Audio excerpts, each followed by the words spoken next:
মনে আছে আপনাদের? হ্যাঁ, এখন আবার গণতন্ত্রের কথা বলতেছে। এই দীর্ঘ সময় শেখ হাসিনার বিরুদ্ধে আন্দোলনে একমাত্র একটি দল, একজন নেত্রী বেগম খালেদা জিয়া আর বিএনপি শেখ হাসিনার বিরুদ্ধে শুরু থেকে শেষ পর্যন্ত আন্দোলন করে গেছেন, আপোষ করে নাই। এই যে এখানে আমাদের নেতা কর্মীরা আছে, এখানে এই সামনে পিছে সবাই, এরা শক্তি কোথায় পাইছে? আমরা শক্তি কোথায় পাইছি? বেগম খালেদা জিয়ার শক্তি, বেগম খালেদা জিয়ার সাহস, বেগম খালেদা জিয়ার চেতনা, আপোষহীন আমাদেরকে সাহস দিয়েছে। আমাদের নেতা কর্মীরা গুম হয়েছে, খুন হয়েছে, পুলিশের হেফাজতে মৃত্যুবরণ করেছে, জেলখানায় চিকিৎসার অভাবে মৃত্যুবরণ করেছে। আমার সামনে চিকিৎসা দেয় নাই তাদেরকে। আমরা দেখতেছি আমাদের কর্মীরা মারা যাচ্ছে জেলখানায়, কিন্তু কেউ দল ত্যাগ করে নাই, কেউ রাস্তা ছাড়ে নাই, কেউ আন্দোলন থেকে সরে দাঁড়ায় নাই। আসল শক্তি আসছে কোত্থেকে? বেগম খালেদা জিয়ার কাছ থেকে। আমরা বারবার জেলে গেছি, ঢুকছি আর বেরোচ্ছি, জেলে বারবার গেছি, কিন্তু আমাদের শক্তি কোত্থেকে? বেগম খালেদা জিয়া। আমাদের নেত্রী এক মুহূর্তের জন্য আপোষ করে নাই, এক মুহূর্তের জন্য আপোষ করে নাই। বিএনপি নেতা কর্মীরা যারা আছে এখানে, যেখানে আসছে, অনেকে আসতে পারে নাই, সবাই জ্বলে পুড়ে খাঁটি সোনা হয়ে গেছে, তাই না? জ্বলে পুড়ে খাঁটি সোনা হয়ে গেছে। কি জন্য? আমাদের নেত্রীর জন্য, আমাদের নেত্রীর আপোষহীনতার জন্য, সাহসের জন্য। গণতন্ত্রের লড়াইয়ে একদিনের জন্য সরে দাঁড়ায় নাই। আজকে আমরা গণতন্ত্রের দিকে যাচ্ছে, কিন্তু নেত্রী আমাদেরকে ছেড়ে চলে গেছে। ছেড়ে যাওয়ার সময়ও আমাদেরকে একটি উপহার দিয়ে গেছে। ছেড়ে যাওয়ার সময় বাংলাদেশে না, বিশ্বের ইতিহাসে এত বড় জানাজা হয় নাই। 1,17,00,000 লোক সেখানে উপস্থিত ছিলেন। এটা আমি কেমনে বলছি? টেলিফোন কোম্পানিগুলো যে সিম আছে না, টেলিফোনের সিমের সংখ্যা ছিল ওই দিন মানিক মিয়া এভিনিউ আশেপাশে 1,17,00,000, অর্থাৎ 1,17,00,000 লোক উপস্থিত। কারণ সবাই তো একটা ফোন আছে, ফোন ছাড়া কোনো মানুষ নেই, আর ফোন ছাড়া মানুষ গেলে আরো নাম্বার, তো আরো সংখ্যা আরো বাড়বে। বাংলাদেশ ও বিশ্বের ইতিহাসে এত বড় জানাজা হয়নি।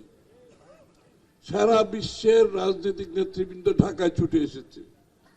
ভারত, পাকিস্তান, শ্রীলঙ্কা, মালদ্বীপ, নেপাল, ভুটান, কেউ বাকি নাই। সিনিয়র মন্ত্রীরা ঢাকায় আসছে পরিবারকে সহানুভূতি জানানোর জন্য। ইতিহাস নাই বাংলাদেশের এগুলা। উনি আমাদেরকে ছেড়ে গিয়েও এই উপহারটা দিয়ে গেছেন। বাংলাদেশের মানুষ তার প্রতি যে সম্মান দেখিয়েছে, এটা বিএনপির জন্য একটা উপহার, বাংলাদেশের মানুষের জন্য একটা উপহার। এটা আমাদেরকে ধারণ করতে হবে। এই যে উপহার দিয়ে গেছেন, ওনার ত্যাগের মাধ্যমে উপহার দিয়ে গেছেন, বাংলাদেশের গণতন্ত্রের জন্য উপহার দিয়ে গেছেন। আগামীর বাংলাদেশ, যেটা তারেক রহমান সাহেবের নেতৃত্বে আমরা গড়ার রূপরেখা করতেছি, সেই উপহার দিয়ে গেছেন। এটা আমাদেরকে ধারণ করতে হবে। এখান থেকে সরে যাওয়া সম্ভব নয়। এত ত্যাগ আমাদের নেতা কর্মীদের। বাড়িতে থাকতে পারে নাই, ধান খেতে ঘুমাইছে আমাদের কর্মীরা, বেড়িবাঁধে ঘুমাইছে। হাজার হাজার শত শত, এক একজন শত শত মামলার আসামি। 60 লক্ষ বিএনপি নেতা কর্মীর বিরুদ্ধে মিথ্যা মামলা, 60 লক্ষ। তারপরেও কেউ আপোষ করে নাই। তার ফল আজকে আমরা পাচ্ছি। বাংলাদেশের মানুষ যখন তারেক রহমান আসছে, কোটি কোটি মানুষ রাস্তায় নেমেছে। এটার ফল বিএনপির অবদানের ফল, বিএনপির ত্যাগের ফল, বিএনপির নেতাকর্মীদের ত্যাগের, যে ত্যাগ করেছে বাংলাদেশের মানুষ তার স্বীকৃতি দিয়েছে। বেগম খালেদা জিয়া যে ত্যাগ স্বীকার করেছে তার স্বীকৃতি দিয়েছে। সুতরাং আমাদের যে গণতন্ত্রের লড়াই সেটা এখনো তো শেষ হয়নি। কেন গণতন্ত্রের লড়াই? বাংলাদেশের মানুষ চেয়েছে গত 15, 16, 17 বছর, 20 বছর কেউ ভোট দিতে পারেনি। বাংলাদেশের মানুষ চেয়েছে একটা নির্বাচিত সংসদ, একটা নির্বাচিত সরকার, যার মাধ্যমে যেই নির্বাচিত সংসদ সরকার জনগণের কাছে দায়বদ্ধ থাকবে, যেই সংসদ যেই সরকার জনগণের কাছে দায়বদ্ধ থাকবে, জবাবদিহি থাকবে। এই জন্য গণতন্ত্র। বারবার আপনাদের কাছে যেতে হবে, ভোটের জন্য যেতে হবে, দায়বদ্ধ হতে হবে, আমাদেরকে সেটা মাথায় রাখতে হবে। এই এত দীর্ঘ ত্যাগ, দীর্ঘ সংগ্রাম, আমরা এটাকে বাস্তবায়ন করতে হলে আমাদের মধ্যেও পরিবর্তন আসতে হবে, আমাদের মধ্যে পরিবর্তন আনতে হবে। বাংলাদেশের মানুষের মনোজগতে অনেক পরিবর্তন হয়ে গেছে। তারা নতুন রাজনীতি দেখতে চায়, তারা সহনশীল রাজনীতি দেখতে চায়, তারা দেশে স্থিতিশীলতা চায়, তারা শান্তি চায়,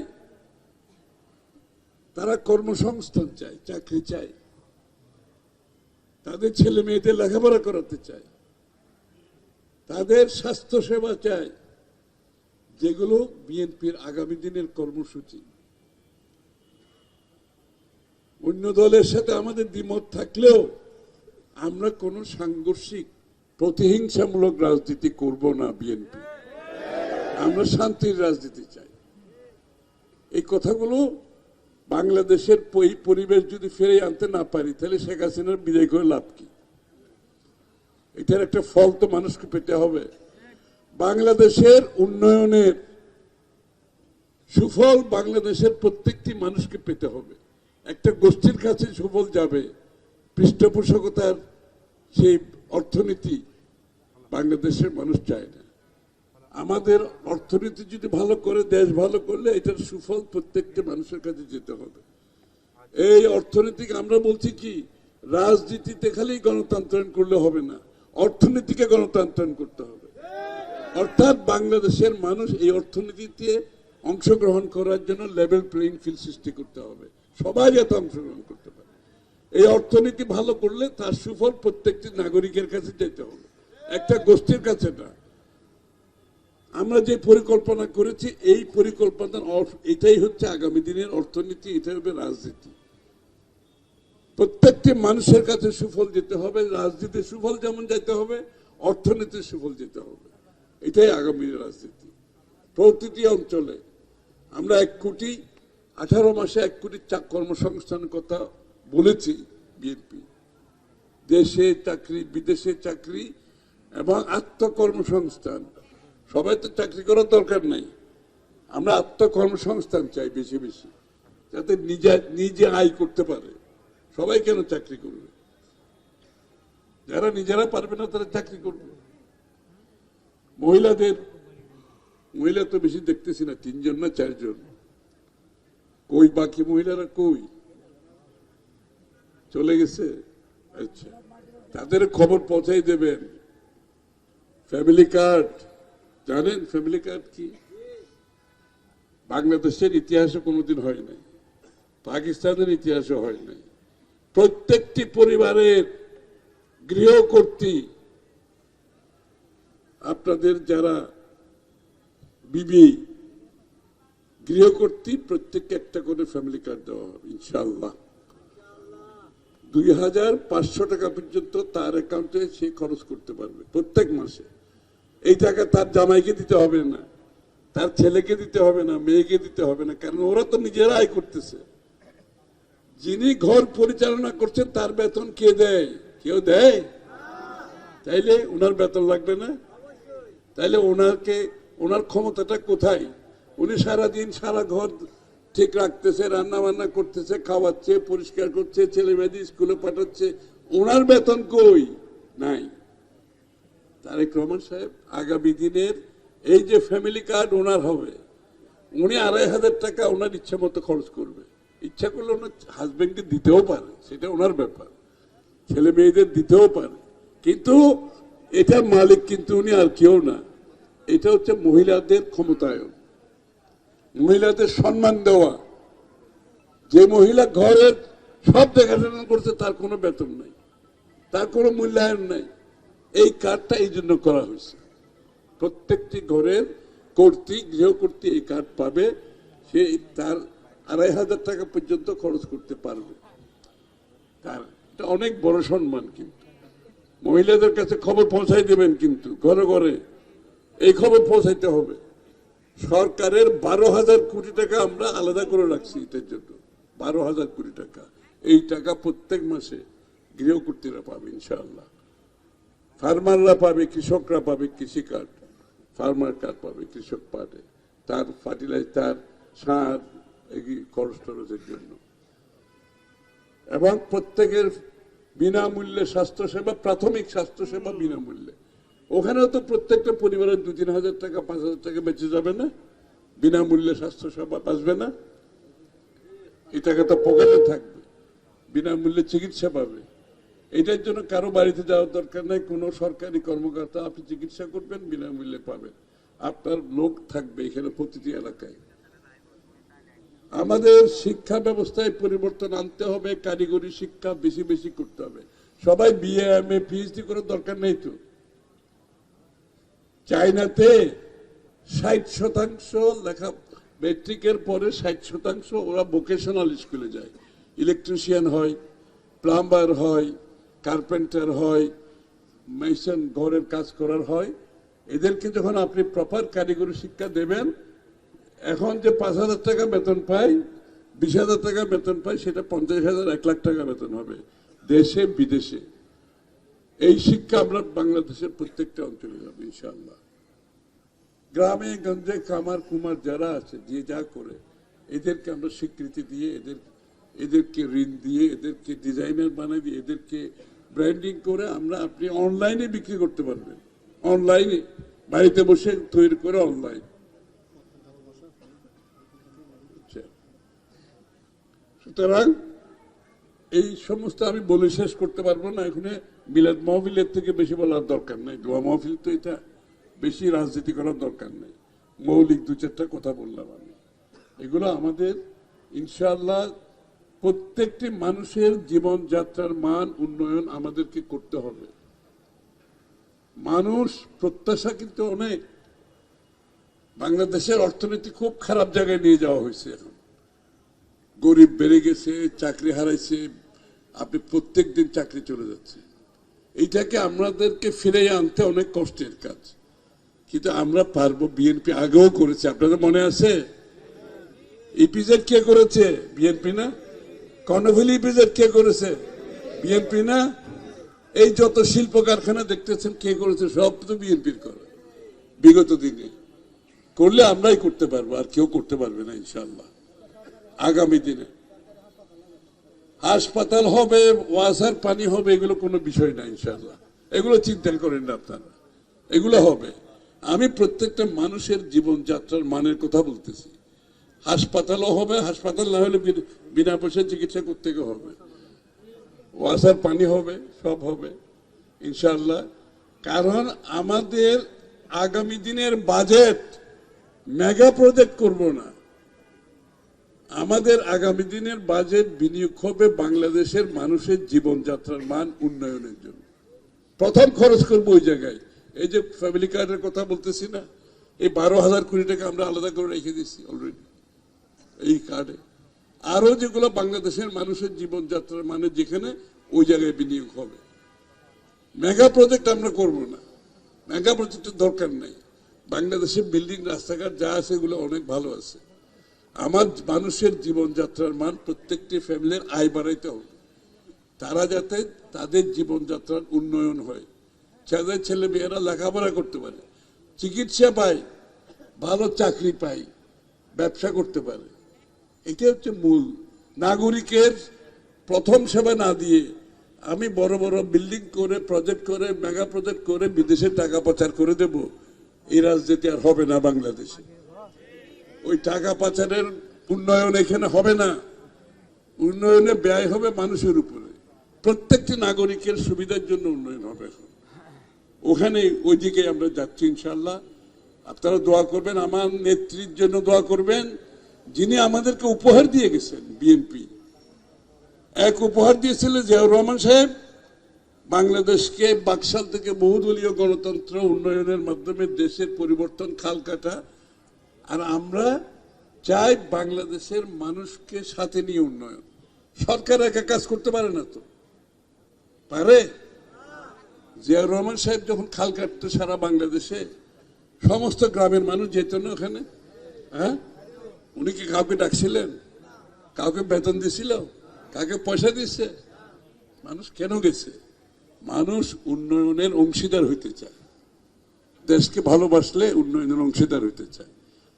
তারেক রহমান সাহেব যে উন্নয়ন হাতে নিছে, 1800 কিলোমিটার খাল করাবেন উনি বলছেন, 25 কোটি গাছ লাগাবেন, সব বলে দিচ্ছে, কথাবার্তা পরিষ্কার। এখানে কোনো কিছু অন্ধকারে আমরা রাখতেছি না, আমরা যা বলতেছি পরিষ্কার। 25 কোটি গাছ লাগাবেন, যার বাড়ির সামনে যত গাছ থাকবে এটা ওরা বুক করবে, কিন্তু গাছের দেখাশোনা করতে হবে। সমস্ত বাংলাদেশের খাল যেগুলো ভরে গেছে এগুলো আমরা করে, এগুলোতে মাছের চাষ হবে, এগুলোর উপরে আজকাল ভেজিটেবল পানিতে হয়, আপনারা জানেন, পানির উপর ভেজিটেবল হয়, হাইড্রোফনিক্স বলে এটাকে। সালাদ টালাদ বিভিন্ন যে গ্রিন পাতা টাতা যেগুলো দেখেন, এগুলো পানির উপরে হয়, এগুলো মাটি লাগে না। এগুলোতে ভেজিটেবল হবে, মাছের চাষ হবে, পানির নিষ্কাশন হবে, মানুষের সেচের জন্য সুবিধা হবে। আমরা খালগুলোকে সবগুলোকে ইনশাল্লাহ করব। এই গাছের মাধ্যমে মানুষ ফল ফ্রুট পাবে, ঔষধি গাছ পাবে, আমাদের পরিবেশ ভালো হবে। আমাদের এটাও একটা অ্যাসেট, এটা সম্পদ। গাছ কিন্তু সম্পদ, তো প্রত্যেকটা গাছ কিন্তু একটা সম্পদ। আমরা মেহগিনি গাছ লাগালে মেহগিনি এখান থেকে কাঠ হবে, সেগুন গাছ লাগালে সেগুন কাঠ হবে, ঔষধি গাছ লাগালে ঔষধের জন্য এগুলো আমাদের ঔষধের জন্য ব্যবহার হবে। আর হচ্ছে এই এলাকার যত স্থানীয় সমস্যা আছে এগুলো আমরা আলাপ করবো ইনশাল্লাহ, আমরা আপনাদের থেকে নেব। এগুলোর সমস্যা ইনশাল্লাহ সমাধান কোনো খুব বড় কিন্তু বিষয় না। আমি আপনাদেরকে সার্বিক বিষয়গুলো বলতেছি। এখানে এই ওয়াসার পানি আর এই হসপিটাল এগুলো আপনাদের চিন্তা করতে হবে না, এগুলো এমনি হবে ইনশাল্লাহ। আমরা তো গতবারেই কলিমের জায়গাও তো ঠিক করছিলাম, ওই যে আমাদের টিসিবির জায়গাটা ঠিক করছিলাম না, ওই জায়গা যদি এখনো খালি থাকে ওখানে করবো, নাহলে আরেকটা জায়গায় নেবো, অসুবিধা নাই। হসপিটাল আপনাদের জন্য হবে, এগুলো চিন্তা করেন না। এগুলো এগুলো এগুলো আমাদের জন্য বড় কিছু না, আল্লাহর মতো এগুলো বড় কিছু না। আমরা বড় কিছু কথা বলতেছি, আমরা প্রত্যেকটা মানুষের ভাগ্য পরিবর্তনের কথা বলতেছি। এটাই হচ্ছে প্রত্যেকটি নাগরিকের যদি দেশের উন্নয়নে অংশীদার না হয়, সেই উন্নয়নে তো আমার দরকার নেই। কিছু লোকের জন্য উন্নয়ন হয়ে তো বাংলাদেশের আমাদের সাধারণ মানুষের কি লাভ আছে? এই জন্য আমরা অর্থনীতিটাকে ভিন্ন চোখে দেখতেছি। এবার আমাদের অর্থনৈতিক পরিকল্পনাটা আমরা একটা কামার কুমার যে হবে তার জন্য একটা অর্থনীতি আছে। যারা খেলাধুলা করে, ক্রিকেট ফুটবল ব্যাডমিন্টন খেলে, আমাদের ছেলেরা মেয়েরা সুইমিং করে, তাদের জন্য আমরা স্পোর্টস কমপ্লেক্স করব, এটাও অর্থনীতি। অনেকের ক্যারিয়ার তো ফুটবলার হলে তো সে তো এমনি বড় লোক হয়ে যায়, ক্রিকেট খেলে নাম করলে এমনি বড় হয়ে যায়, ব্যাডমিন্টন খেলুক, সে সুইমিং করুক, আর এখানে যে লোকজন চাকরি করবে, এটাকে বলে স্পোর্টস ইকোনমি, স্পোর্টস এর অর্থনীতি। বিভিন্ন ভাবে আমরা অর্থনীতিকে এমন ভাবে করতে চাই যাতে প্রত্যেকটা মানুষ বেনিফিটেড হয়। যারা খেলাধুলা হয় তাদেরও তো একটা লাইফ আছে, তাই না? তাকে তো আমাদের কিছু দিতে হবে না? আমাদের অনেক ছেলে মেয়েরা আছে খেলাধুলা ইন্টারেস্টেড, তাদেরকে সুযোগ সৃষ্টি করে দিতে হবে। অনেকে নাটক থিয়েটার করতে চায়, তাদের জন্য একটা সুযোগ থাকতে হবে। অনেকে আমাদের দেশি গান, ওই অন্য জায়গার গান বলতেছি না, বাংলাদেশের গান, বাংলাদেশের প্রাণ, এই গানগুলো তো আমরা কোনো সময় আমরা এগুলোকে সহায়তা করিনি। এদেরও তো এটাও তো একটা অর্থনীতি, এদেরও তো একটা চাকরি বাকরি জীবনযাপন আছে। সুতরাং আমাদের মৌলানা সাহেবরা, মুয়াজ্জিন, আমাদের ইমাম সাহেবের জন্য আছে, আপনারা জানেন, আলাদা ভাতা সব দেওয়া আছে, আপনাদেরকে দিয়ে দেব, পরিষ্কারভাবে পড়বেন। আমাদের ইমাম সাহেব, আমাদের মুয়াজ্জিন সাহেব, মৌলানা যারা আছে তাদের জন্য আলাদা ভাতা পরিষ্কারভাবে বলা হয়েছে, ওইটা আপনাদেরকে দেব, আপনারা দিয়ে দেবেন।